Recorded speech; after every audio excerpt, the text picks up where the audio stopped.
ఇక డ్యూటీకి అయితే బయలుదేరేసాను నేను. ఇంకా చిట్టిని ట్యూషన్లో వదిలేసి నేనైతే డ్యూటీకి వెళ్ళిపోతాను. సో 5 గంటలకు వెళ్తే ఇప్పుడు చూడండి 7:15 అయింది టైము నైటు. సో ఇంత టైం అయితే అయిపోతుందనమాట. సో టైం ఉండదు, పాడుండదు. ఎంతసేపు అంటే అంతసేపు చేపిస్తారు. ఇంకా తప్పదు, మన అవసరం. ఇంకా వాళ్ళు చెప్పింది మనం వినాలి, మనం చెప్పినట్టు వాళ్ళు వినరు.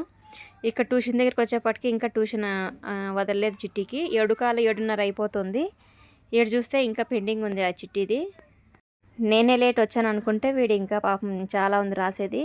ఇంకా వెయిట్ చేశాను. అక్కడ వెయిట్ చేసేపటికి 7:30 పైనే అయిపోయింది. ఇంకా 7:30 7:40 దాకా అయిపోయింది పాపము.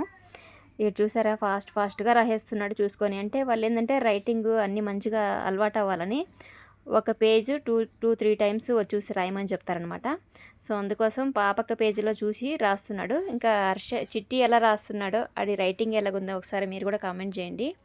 చాలా ఫాస్ట్గానే రాస్తున్నాడు, మరి పరిగెత్తి రాస్తున్నాడు. చూశారు కదా, టక రాశాడు.